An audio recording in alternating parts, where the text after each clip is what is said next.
Bonjour Monsieur Théron. Bonjour.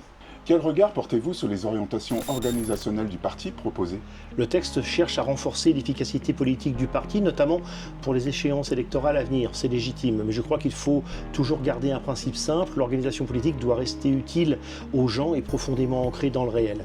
Vous mettez en garde contre une politique trop institutionnelle.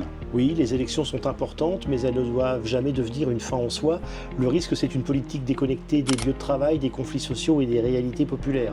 Une bataille électorale n'a de sens que si elle prolonge les luttes sociales et les aspirations concrètes. Vous évoquez également la relation entre les partis et les travailleurs. Un parti politique ne doit pas seulement diffuser les idées, il doit aussi écouter, recevoir et transformer politiquement ce que vivent les salariés et les habitants, et même au-delà, tous les gens. Le danger d'une organisation trop verticale, c'est de couper la réflexion politique des réalités sociales concrètes. Quel rôle doivent jouer les élus selon vous? Les élus doivent rester connectés à un monde du travail et aux classes populaires. Sinon, il y a toujours un risque d'éloignement du terrain. La cohérence politique se mesure aussi à la présence dans les luttes sociales et au lien permanent avec les gens. Vous semblez également attaché à une organisation souple et vivante. Oui, parce qu'une organisation politique ne peut pas fonctionner uniquement de manière descendante. Elle doit rester ouverte, capable de s'adapter aux réalités locales et aux transformations du travail et de la société. La vitalité militante vient aussi de cette capacité d'écoute et d'adaptation.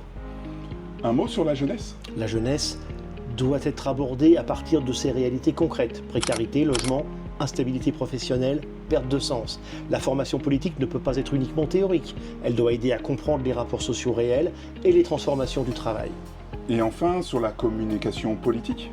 La communication est importante évidemment, mais elle ne remplacera jamais la présence réelle sur le terrain. Une politique crédible se construit d'abord dans l'action concrète, dans les entreprises, les quartiers, les territoires.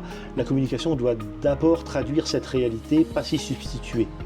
Conclusion, au fond, mon approche est assez simple, remettre l'humain au travail au centre de l'analyse politique. On parle beaucoup de systèmes, de stratégies ou d'institutions, mais la transformation sociale ne pourra être crédible que si elle part de la vie réelle des travailleurs, de leurs conditions d'existence et de leurs aspirations et de leur dignité. Merci Monsieur Théron. Merci à vous.